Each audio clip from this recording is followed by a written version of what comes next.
नमस्कार मित्रों, पराशर ज्योति संस्थान के यूट्यूब चैनल पर एक बार फिर से आपका स्वागत है। आज जो है मीन संक्रांति की चर्चा करेंगे। ये होली के दिन हो रहा है 14 मार्च को और ये 14 अप्रैल तक होगा। 2001 महीने का होता है मीन संक्रांति। और ये आपको पता है राशि मंडल की अंतिम राशि है। सूर्य जो है यहाँ ऐसे क्योंकि 12वीं राशि में आकर वो है खराब कहे गए हैं, इसलिए कि अग्नि अग्नि मूलक है सूर्य। और अग्नि मूलक होने के कारण जब जल राशि में आते हैं, मोक्ष की राशि में, और सूर्य जो है इस भौतिक जगत में हमारे आइडेंटिटी के भी कारक हैं, तो आइडेंटिटी वहाँ डिसॉल्व करनी होती है, तो इस रूप से भी। और यदि आप देखिए अपने यहाँ एक कंसेप्ट है उसका क्या कहलाता है, योगी योगी योगी पॉइंट का। तो योगी पॉइंट में देख आप जाइएगा तो आपको पता चलेगा कि योगी पॉइंट में जो विरोधी अवयोगी जो होते हैं वो गुरु होते हैं। सूरज के अवयोगी गुरु होते हैं, गुरु के और गुरु जब योगी होते हैं तो सूरज उसके अवयोगी होते हैं। उसका कारण ये है कि मीन में 12वीं राशि में सूर्य अच्छे नहीं कहे गए हैं, और वरण कारक स्थान भी इसीलिए कहा गया है, क्या कहलाता है, सूरज का। तो सूर्य की मीन संक्रांति इसी चीज को, चूंकि यहाँ अपनी आइडेंटिटी को डिसॉल्व करना होता है एक तरह से, आप एक नई आइडेंटिटी वहां से बनानी होती है ये मीन राशि में। तो ये 14 अप्रैल को इस साल होली के दिन हो रहा है। संयोग से इस दिन चंद्रग्रहण है। चंद्रग्रहण के कुछ घंटे के बाद, चंद्रग्रहण जो है 2:30 बजे के आसपास खत्म हो रहा है भारतीय संदर्भ में। और ये जो है मीन की जो संक्रांति हो रही है ये लगभग शाम में 6:59 के आसपास हो रही है।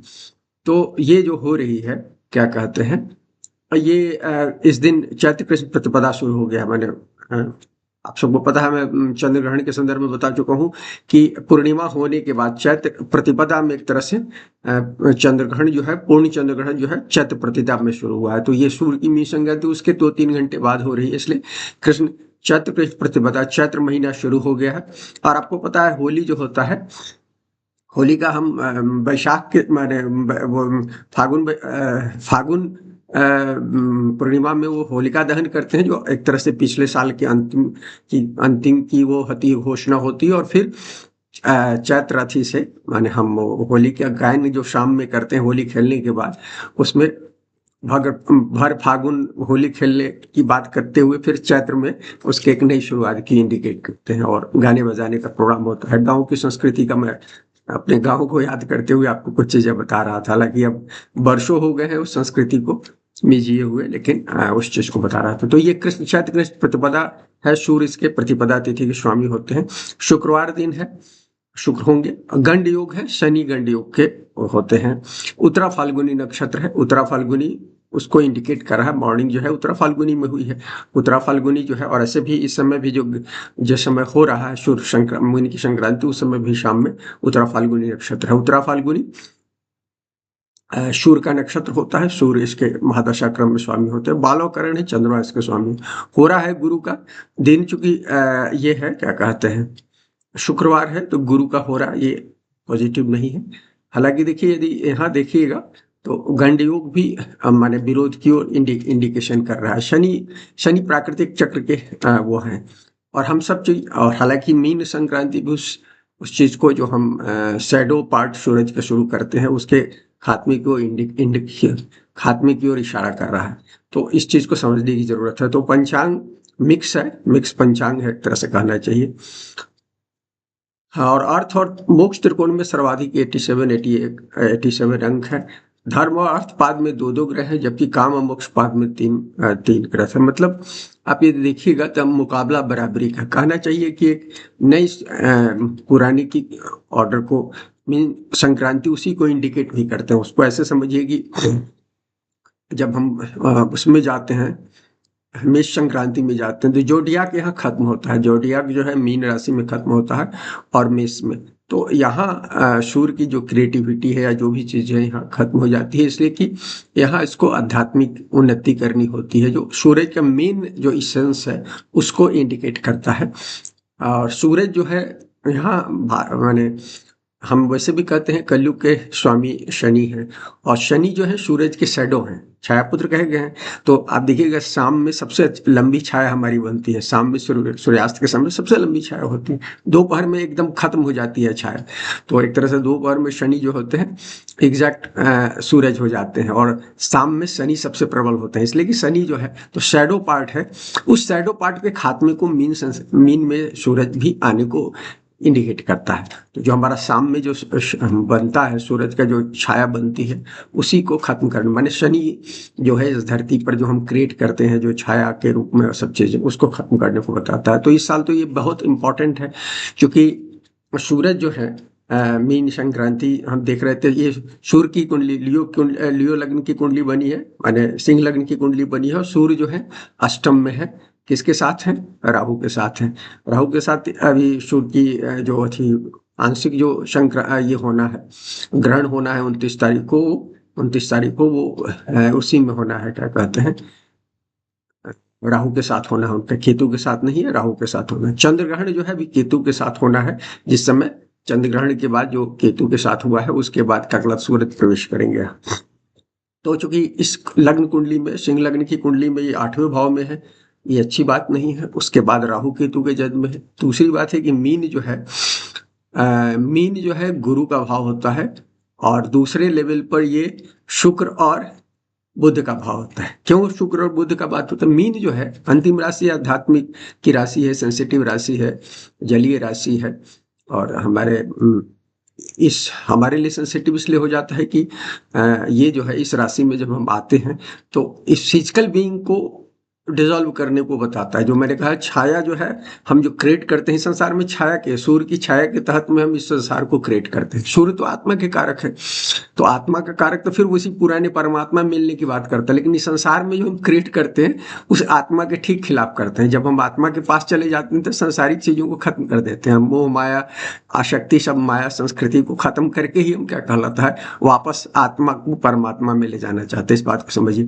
तो मीन संस्कृति, मीन की संक्रांति उसको इंडिकेट करता है। तो ये महीना, और इस बार चूंकि न केवल हमने बताया कि मीन जो है एक गुरु की राशि है, लेकिन इसमें 2 और इम्पोर्टेंट ग्रह होते हैं, इसलिए ये 3 ग्रहों से रिलेटेड है कहीं ना कहीं। गुरु इसके स्वामी होते हैं, और दूसरे शुक्र यहाँ उच्च के होते हैं, 28 डिग्री पर उच्च के होते हैं, और बुध जो होते हैं यहाँ नीच के होते हैं 15 अंश पर। तो इसलिए 3 ग्रहों से रिलेटेड है, इस बात को समझिए। और यहाँ आए हैं तो यहाँ, और मैंने कहा कि गुरु के लिए ठीक नहीं है, मैंने आपको योगी और अयोगी पॉइंट से समझाया। और दूसरा मैंने कहा कि क्या कहलाता है कि ये सूर्य जो है इस संसार में जो छाया के द्वारा, सूर्य की छाया से हम जो सब चीज क्रिएट करते हैं, तो वो जो हम क्रिएट करते हैं उसके ठीक यहाँ आकर उस पूरी छाया को खत्म करना होता है।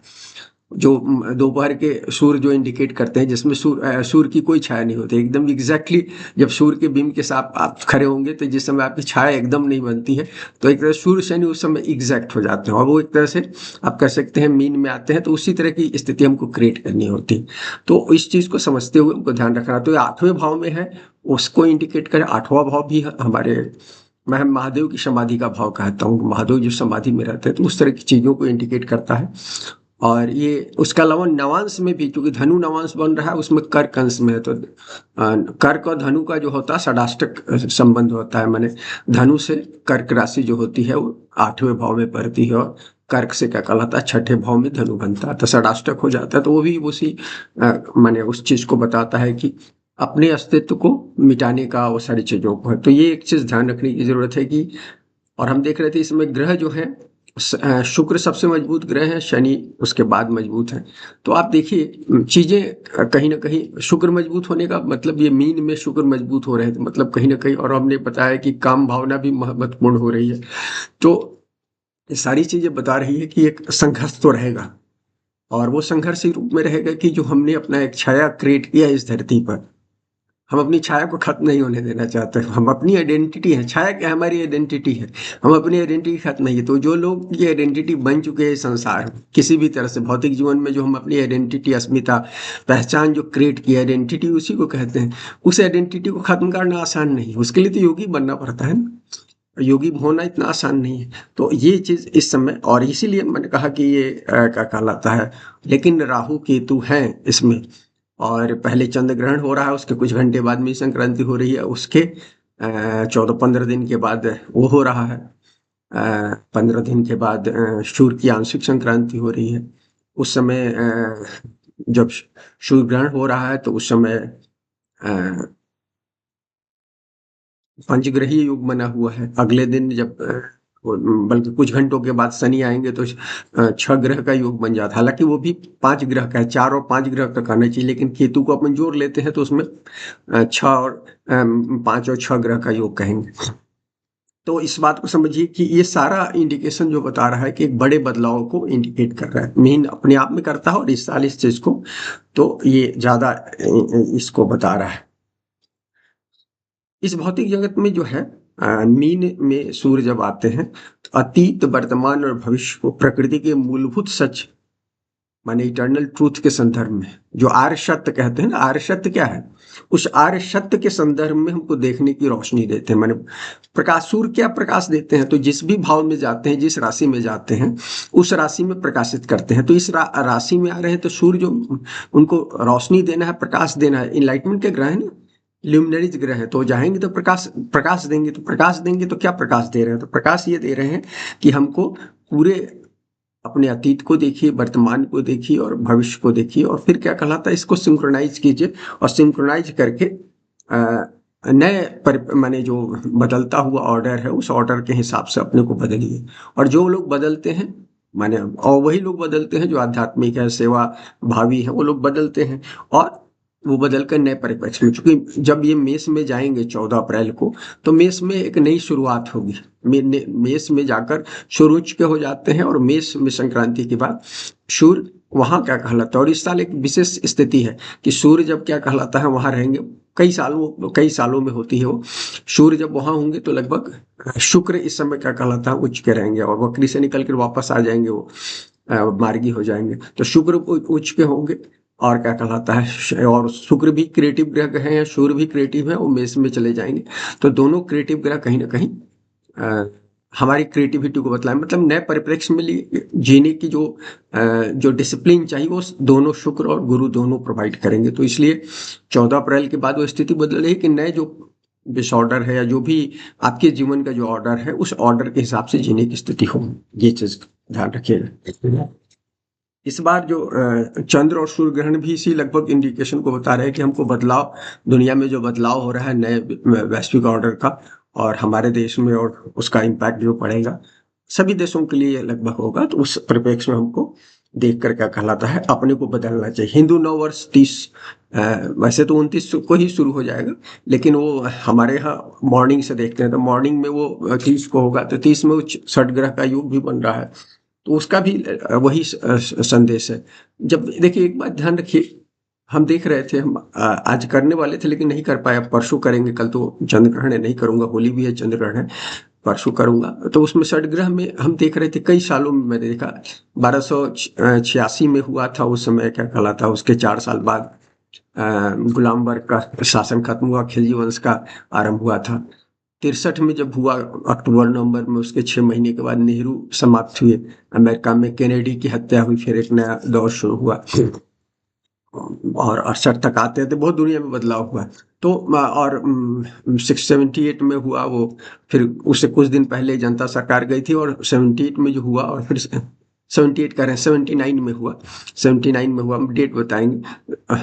मैंने 6 ग्रह का जो योग हुआ था, उसके बाद इंदिरा गांधी की वापसी हुई, मैंने सरकार बदली। तो इस तरह की स्थितियां षटग्रह के योग में, और हमारे ख्याल से 44 या 45 में हुआ, उसके बाद अंग्रेज भारत से गए थे, तो एक बड़े परिवर्तन को इंडिकेट करता है हमारे शासन में। और शासन बदलता है तो हम सब लोगों की मन स्थिति बदलती है। भारत में भी 14 से पहले की जो मन स्थिति डिफरेंट थी, आज क्या कहलाता है 24-25 में एकदम डिफरेंट स्थिति है। फिर तो ये प्रकृति का अपना एक चक्र है, वो चक्र बदलता रहता है। नए लोग आते हैं हमारे शासक, फिर नए ढंग से हम सोचने के लिए मजबूर होते हैं। तो ये स्थितियां दिख रही है, और चूंकि सूर्य की मीन संक्रांति में सब चीजें हो रही है, इसलिए मैं इसकी चर्चा कर रहा हूँ। अलग से मैं इसकी कुछ चीजें चर्चा करूंगा।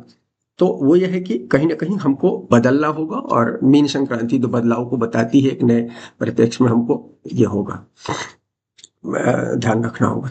इस समय मैं एक और चीज देख रहा था कि राहु की दशाओं से गुजर रहे, क्योंकि शूर तभी क्या कहलाता है में जीवन में वो चीजें होती है राहु के साथ जो उनका ग्रहण होता है। तो विशेष रूप से इस बात को ध्यान रखिए कि क्या करता है राहु और केतु जो है हमारे जन्म मरण के चक्र को निर्धारक है। तो जो शैडो पार्ट है, सूर्य के शैडो पार्ट से हमारी आइडेंटिटी बनती है, शनि से आइडेंटिटी बनती है। तो जो हमारी आइडेंटिटी बनती है संसार में, तो आइडेंटिटी बनाने में हम जो गलतियां करते हैं, कार्मिक कारणों से गलतियां फॉल्ट होता है, तो उस फॉल्ट को करेक्ट करने का काम करते हैं राहु। ऐसे तो हम राहु को खराब मानते हैं, लेकिन राहु इसीलिए खराब है कि सूरज की रोशनी को खत्म करते हैं, और जब खत्म करते हैं तो फिर नए जीवन जीने की ओर ले जाते हैं। और वो राहु या शनि कह लीजिए शैडो पार्ट से तो हमको अपनी आइडेंटिटी बढ़ाने की अनुमति देते रहते हैं कुछ सीमा तक, जो हमारे पिछले कर्म होते हैं उस हिसाब से। और फिर फॉल्ट जब मैक्सिमम पहुंच जाता है तो उस फॉल्ट को करेक्ट काम करता है। हर जो सूर्य ग्रहण होता है या चंद्र ग्रहण होता है लगभग इस चीज को बताता है, स्पेशली सूर्य ग्रहण, क्योंकि वो लंबे समय में उसको देखा जाता है। तो आपके सूर्य ग्रहण हो रहा है, इस संदर्भ में आपको बता रहा हूँ, चूंकि सूर्य की संक्रांति की चर्चा कर रहा हूँ, मीन में हो रहा है, तो ये बता रहा है कि बहुत सारे लोगों के जीवन में फॉल्ट को खत्म करेगा, जो आपने इकट्ठा कर अपनी आइडेंटिटी में जो आपने फॉल्ट क्रिएट किया है उसके कारण। तो इसलिए ये बड़े पैमाने पर होगा वैश्विक ऑर्डर में, इसलिए मैंने कहा कि बदलाव होंगे। और अमेरिका जहां भी राहु की दशा चल रही है, सूर्य की राहु की दशा, तो राहु की दशा भी अमेरिका और इसराइल के की कुंडलियों में हो रहा है। तो यहाँ आप देखिएगा विशेष रूप से अमेरिका के संदर्भ में भी हम चंद्र ग्रहण में भी बात की, इसराइल में भी हो रहा है। तो वहाँ राजनीतिक और आर्थिक सामाजिक सभी व्यवस्थाओं में बड़े परिवर्तन की स्थिति दिख रही है, इस चीज का ध्यान रखिएगा। तो ये बड़ी बड़ी चीज हम अभी ध्यान दे रहे थे, हालांकि शायद मैंने पिछले साल भी इसकी चर्चा की थी। ये बड़े बदलाव होंगे इसके, मैंने ऑर्डर को वो इंडिकेट कर रहा है।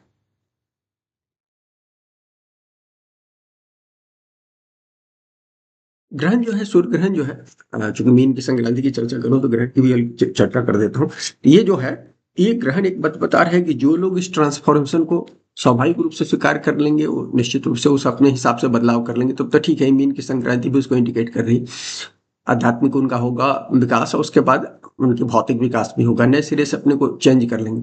लेकिन जो लोग नहीं स्वीकार करेंगे इस बदलाव को, उनके जीवन में, जैसे हमने कहा कि अमेरिका नहीं स्वीकार करेगा, इसराइल नहीं स्वीकार करेगा, इस तरह के जो भी देश नहीं स्वीकार करेंगे या व्यक्ति नहीं स्वीकार करेंगे, वो शीर्ष में बैठे हुए लोग, नेता लोग, और या क्या कहलाता है परिवार के जो मुखिया है, तो निश्चित रूप से उनका डाउनफॉल है। क्योंकि उत्तरा फाल्गुनी जो है सूर्य का नक्षत्र है, जब ये सूर्य की मीन संक्रांति हो रही है, तो ये निश्चित रूप से नेताओं के संदर्भ में या परिवार के मुखिया के संदर्भ में ज्यादा बात लागू होती है, या कॉर्पोरेट हाउसेस के संदर्भ में लागू होती है।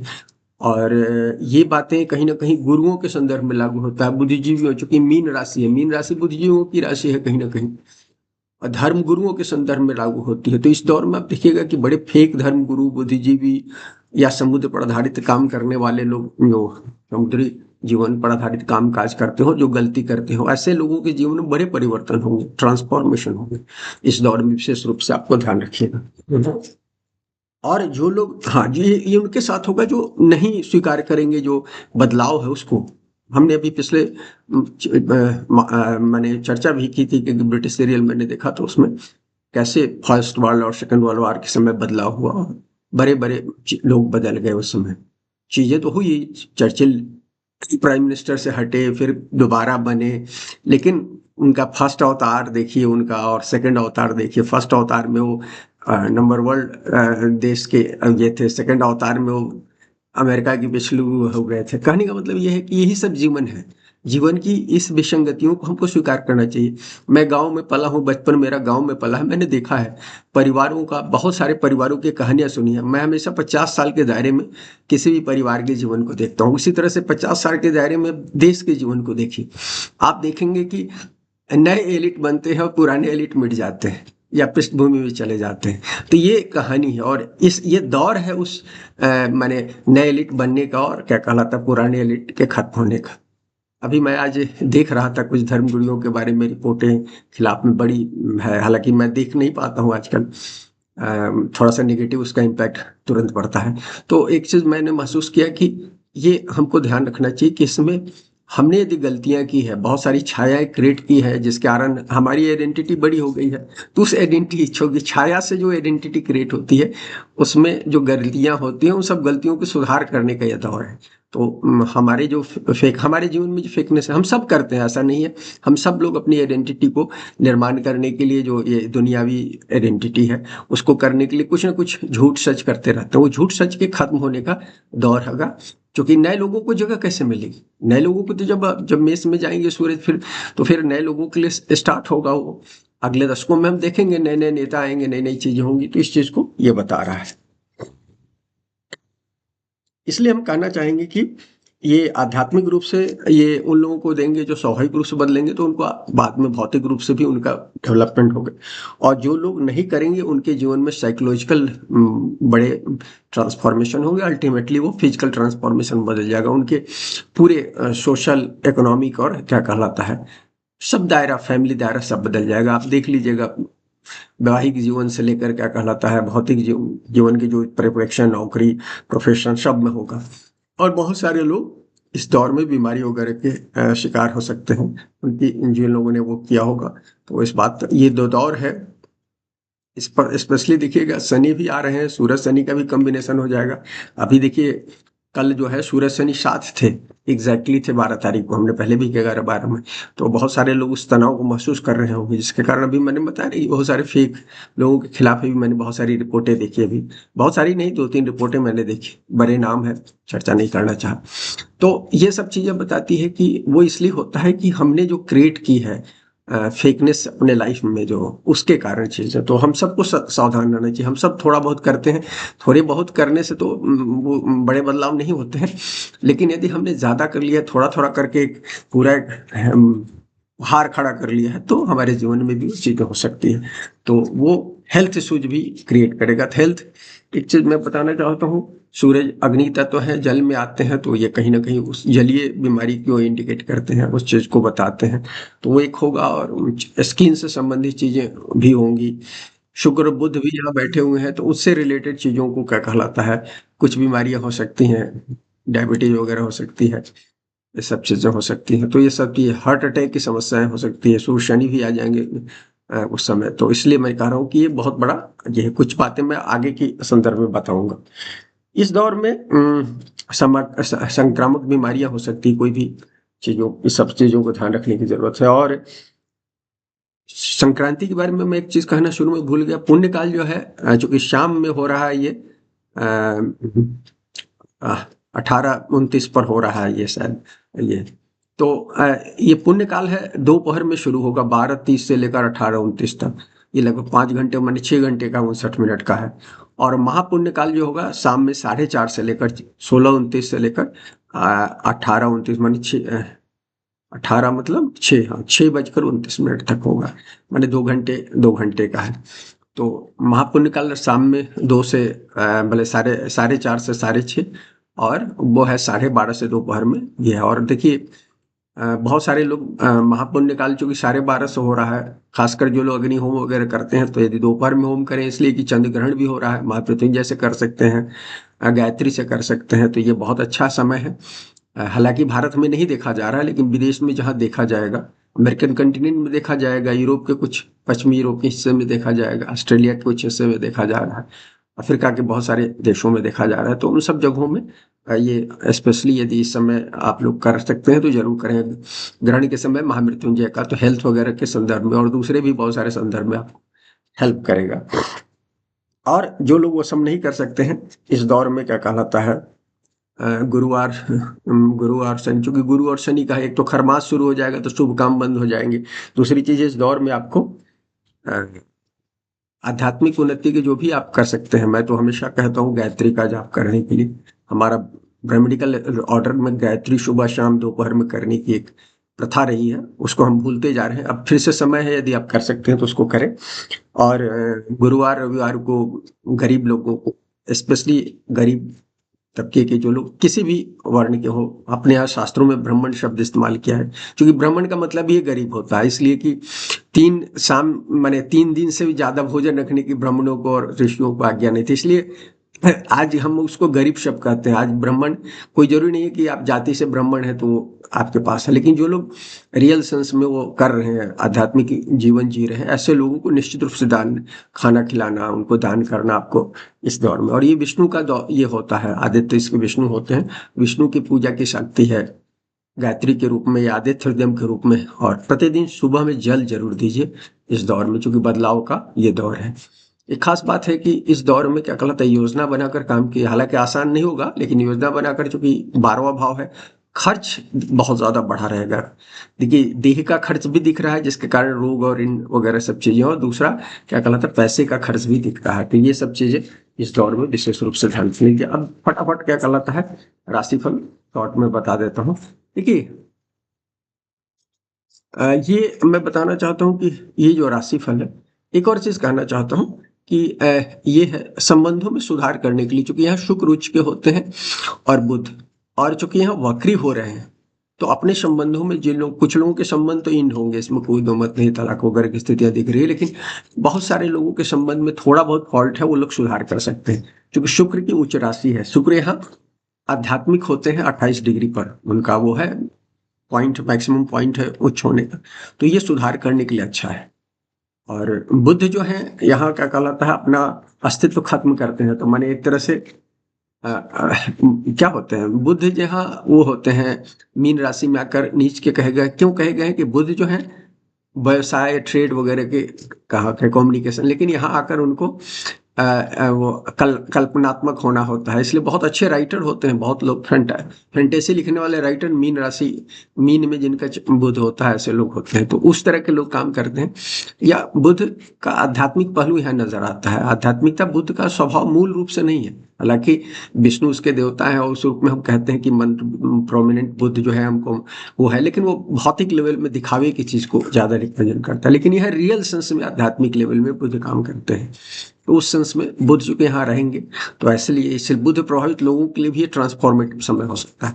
अब हमें राशिफल फटाफट कह देता हूँ इसको। देखिए, मैं ऑलरेडी कह चुका हूँ चीजों को कि भैया ये बड़े ट्रांसफॉर्मेशन का है, दशा और भुक्ति के साथ इसको देखिएगा। इन जनरल कुछ मोटी बातें मैं बताऊंगा। जैसे मेष लग्न राशि के लिए ये 12वें भाव में हो रहा है, और मेष में 5वें के स्वामी होते हैं, 12वें में होते हैं। तो 5वें के स्वामी 12वें में 6-8 का संबंध हो रहा है, तो मेजर ट्रांसफॉर्मेशन दिख ही रहा है। तो सबसे ज्यादा खर्च का ध्यान रखिए, आंख वगैरह का ध्यान रखिए, हर तरह की विवाद वगैरह से बचिए, परिवार का ध्यान रखिए, क्योंकि वो दिख रहा है रिलेशनशिप में उठापटक। यदि रिलेशनशिप पैचअप करने की स्थिति है तो निश्चित कोशिश कीजिए, शायद क्या कहलाता है कुछ चीजें हो जाए। लेकिन यदि आपने अवॉइड किया है तो तलाक वगैरह की स्थिति भी दिख रही है। इस समय क्या कहलाता है, यदि आप व्यवसाय वगैरह कर रहे हैं तो एकदम क्या कहलाता है नया कुछ भी नहीं शुरू कीजिए। पैसा वगैरह इन्वेस्टमेंट, न्यू इन्वेस्टमेंट वगैरह नहीं करने की जरूरत। दफ्तर में ज्यादातर लोगों को दिक्कतें होंगी, कई लोगों का क्या कहलाता है नौकरी खत्म होने की स्थिति दिख रही है। विदेश वगैरह से कुछ लोगों को फायदा हो सकता है। वृषभ लग्न की बात करते हैं, इसमें चौथे के स्वामी होते हैं 11वें में आ रहे हैं। तो 4-11 का संबंध क्या होता है, 4-11-6-8 का होता है, लेकिन 11वां भाव क्या कहलाता है सभी ग्रहों के लिए पॉजिटिव माना गया है। तो एक से दो, इसमें दो प्रभाव देखेंगे। निश्चित रूप से कुछ लोगों को आर्थिक लाभ होगा वृषभ के लिए, ये अर्थ लाभ का समय है, ये ग्रहण और सारी चीजें भी बता रहा है। और ये कुछ विदेश तक के एक्सटेंशन में कुछ फायदा दिख रहा है। और कुछ लोगों को निवेश से भी लाभ होगा, वाहन सुख वगैरह हो सकता है। कुछ लोगों का विस्तार भी हो सकता है कामकाज में। देखिए, राहु शनि का योग बन रहा है, अभी इस दौर में बन रहा है। 29 तारीख के बनेगा, तो 15 दिन इसमें रहेंगे मीन में भी। तो राहु शनि क्या एक्सटेंशन को बता रहे हैं, तो वृषभ को इसका बहुत फायदा मिल रहा है, जिन लोगों की कुंडलियों में ऐसा होगा। क्योंकि मीन जो है दो मछलियों का वो है, जिसमें एक दूसरे की पूंछ बने, तो एक कंटिन्यूटी है। एक चक्कर खत्म होता, मतलब आपका एक पड़ाव, जैसे आपके जीवन में ये एक पड़ाव है, कोई भी एंडिंग नहीं है। मीन भी पूरी तरह से एंडिंग को नहीं बताता है। कुछ योनि, कुछ लोगों के लिए एंडिंग हो सकता है पूरी तरह से, अधिकांश लोगों के लिए लाइफ का एक साइकिल खत्म होगा, दूसरा साइकिल शुरू होगा। तो वृषभ के लिए ये यदि कुछ एंडिंग है तो कई चीजें नई शुरुआत का है, और प्रोमिनेंट है, इसलिए एंडिंग कम दिखेगा और शुरुआत ज्यादा दिखेगी, चूंकि 11th में होने के कारण। तो राहु सूर्य का भी तो एक्सटेंशन वाली चीजें दिख रही है, तो इनके लिए ज्यादा अच्छा कह सकते हैं ये गोचर है। जहां तक मिथुन की बात है, 10वें भाव मिथुन को सावधान होना चाहिए। हालांकि सूरज यहाँ अच्छे होते हैं, लेकिन राहु के साथ है तो इनको ट्रबल भी मिलेगा। कुछ लोगों को, जो लोग जिनकी शैडो लाइफ कम है, जिन्होंने अपनी पशुवत कम जीवन जिया है, उनके लिए क्या कहलाता है कि ये लाइफ अच्छा हो सकता है, कर्म क्षेत्र में स्थितियां अच्छी हो सकती है। ज्यादातर लोगों के जीवन में ट्रांसफॉर्मेशन कर्म क्षेत्र में दिख रहा है। खास तौर पर रिलेशनशिप में इन्होंने गड़बड़ियां की हों तो ध्यान रखिएगा, क्योंकि चौथे भाव से है तो इस समय इनको उसके कारण कहीं ना कहीं प्रतिफल भोगना पड़ सकता है। इनको भी कुछ लोगों को इस दौर में और अपने पिता वगैरह की सेहत का ध्यान रखने की जरूरत है। अचानक खासकर जब 29 वगैरह के आसपास जो चीजें होंगी, कुछ लोगों का चंद्र ग्रहण में भी कोई यदि प्रभावित हो रहे होंगे तो होगा, क्योंकि चौथे भाव में हुआ है वो। तो ये क्या कहलाता है, ये विदेश से कुछ लोगों को फायदा दिखा रहा है, और ये क्या कहलाता है, ये दिखा रहा है। लेकिन जहां तक सरकारी सहयोग की बात है उसमें भी मिक्स रिजल्ट होगा, ये बात बता देना चाहता हूँ। एग्जैक्टली 10वें भाव में सूरज जनरली अच्छा रिजल्ट देते हैं, इतने ग्रहों के साथ है, इस बार उस तरह की बात नहीं। जहां तक कर्क की बात है, ये कर्क में दूसरे के स्वामी होते हैं और 9वें में जा रहे हैं। देखिए मूल रूप से षडाष्टक का संबंध मीन के साथ है, तो सूरज का संबंध अच्छा नहीं है, लेकिन ये बता रहा है 9th हाउस से यदि आपने धर्म माने जो एक व्यापक आपकी ड्यूटी है इस जीवन मूल्य के तहत, तो आपने किया है, तो निश्चित रूप से ये अच्छा दौर हो सकता है, आध्यात्मिक लाभ वगैरह हो सकता है। लेकिन ऐसा नहीं है तो निश्चित रूप से ध्यान रखिएगा, स्पेशली अपने पैर वगैरह का, कमर वगैरह के हिस्से का दर्द वगैरह की स्थिति दिख रही है। और ये आपको ध्यान रखिएगा कि कुछ लोगों को कोर्ट से फायदा हो सकता है, लेकिन कुछ लोगों को नुकसान भी होगा, मैं कह सकता हूँ इस समय।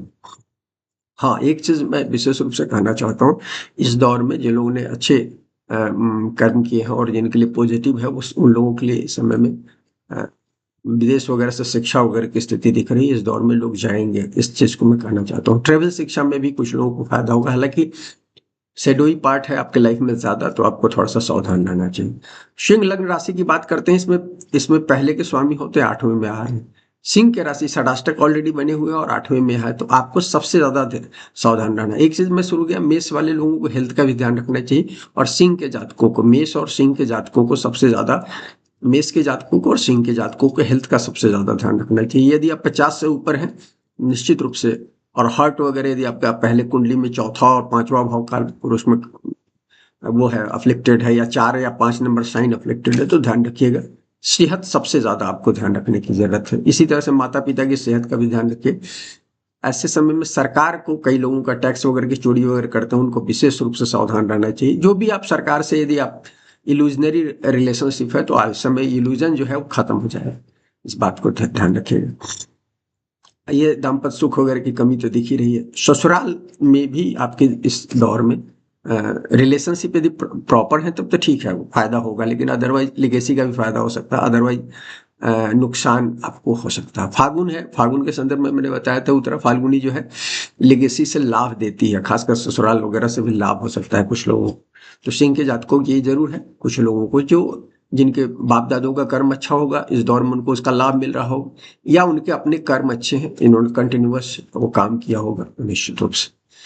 जहां तक कन्या लग्न राशि की बात करते हैं, 12वें के स्वामी होते हैं 7वें भाव में, तो रिलेशनशिप में आपको सबसे ज्यादा ध्यान रखना है। दोनों तरह के रिलेशन, उत्तरा फाल्गुनी जो है, पहले भी बता चुका हूं कि उत्तरा फाल्गुनी जो कॉन्ट्रैक्ट्स के हैं, ये जो सूर्य की मीन संक्रांति हो रही, उत्तरा फाल्गुनी चंद्रमा जब है वहां हो रही है, तो आपको ध्यान रखना है।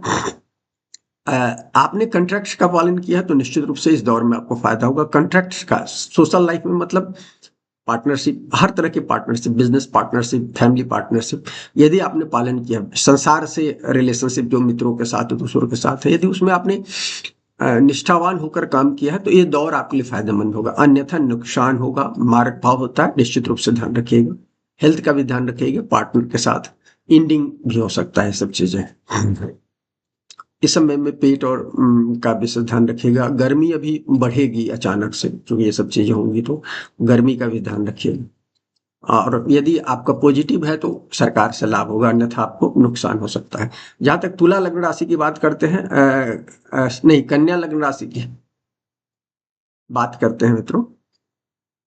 कन्या लग्न राशि में, अभी मैंने कन्या लग्न राशि की बात, 7वें भाव कन्या की बात की, अब तुला की बात करते हैं।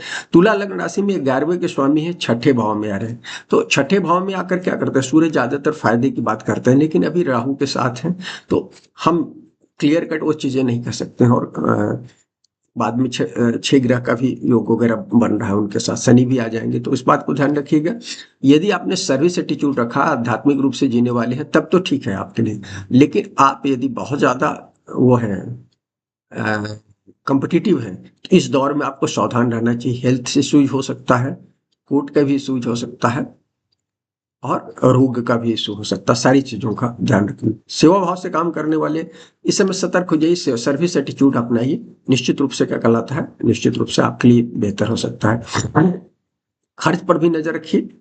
कुछ लोगों को विदेश से कुछ लाभ जरूर हो सकता है, और यात्रा वगैरह में विशेष सावधानी रखें, इस बात को है। और दाम्पत्य में भी ये एंडिंग के लिए हो सकता है। देखिए, शुक्र वक्री रहेंगे कुछ समय तक इस दौर में, और बुध भी वक्री हो रहे हैं, तो आपको ध्यान है। ट्रेवल वगैरह में विशेष रूप से आप ध्यान रखिए इस दौर में। वृश्चिक लग्न राशि की बात करते हैं। 10वें के स्वामी है, 5वें घर में जा रहे हैं। 10वें के स्वामी है, 5वें घर में जा रहे हैं। सूर्य 5 में मिक्स रिजल्ट देते हैं इस बात को, लेकिन निश्चित रूप से ये आपको क्या कहलाता है, एजुकेशन में दे सकते हैं हार्ड, खासकर विदेश से वगैरह चीजों के संदर्भ में दे सकते हैं, विदेश में यदि पढ़ाई करना चाहते हैं तो। लेकिन ये एजुकेशन सेक्टर में आपको फायदा तब देंगे जब आपका शैडो लाइफ कम होगा, इस बात को ध्यान रखिए। कुछ लोगों के समय नई संतान हो सकती है। यदि कार्मिक कुंडली है तो उसमें निश्चित रूप से नई संतान की स्थिति दिख रही है मित्रों। और इस दौर में ध्यान रखिए कि बड़े भाई के साथ रिलेशनशिप में कुछ लोगों को फायदा हो सकता है, कुछ लोगों को बड़ा नुकसान हो सकता है। जैसा आपका कर्म होगा उस हिसाब से चीजें दिख रही हैं। एकदम विवाद से बचें, सट्टेबाजी से एकदम बच कर रहिए। सट्टेबाजों के लिए, वृश्चिक लग्न राशि के जातकों के लिए बहुत कठिन समय हो सकता है, इस बात को ध्यान रखें। कई लोगों को अभी संतान, नई संतान के बारे में कहा, लेकिन दूसरी चीज, जो संतान है उनके शैडो पार्ट क्लियर सामने आ सकते हैं। मतलब यदि इस बात का ध्यान रखिएगा, मतलब आपके उसके कारण उनकी हेल्थ इश्यूज हो सकता है, या आपको उनकी टसल हो सकती है, इस चीज को ध्यान रखिएगा इस दौर में। करियर, यदि आपके शैडो पार्ट कम है तो इस, और यंग है तो निश्चित रूप से आपका करियर में कुछ लाभ हो सकता है, ये चीज कह सकता हूँ, क्रिएटिविटी के माध्यम से। क्योंकि सूर्य है तो क्रिएटिविटी है, स्पेशली सूर्य ग्रहण के बाद वो चीजें ज्यादा क्लियरिटी से दिख रही है। धनु लग्न राशि की बात करते हैं। 9वें के स्वामी है, चौथे भाव में आए। चौथे भाव में गुरु का दिग्बलहीन हो जाते हैं, तो इसलिए ध्यान रखिएगा। सबसे ज्यादा माँ के, पिता के हेल्थ का ध्यान रखने की जरूरत है। घर वगैरह यदि बना रहे हैं तो आप सतर्क हो जाइएगा धनु के लाभ। उस समय कुछ न कुछ थोड़ी सी दिक्कतें दिख रही है। इस समय में क्या कहलाता है, हार्ट वगैरह का भी ध्यान रखेंगे धनु के जातक, यदि उनके जीवन में कुछ ऐसा है तो।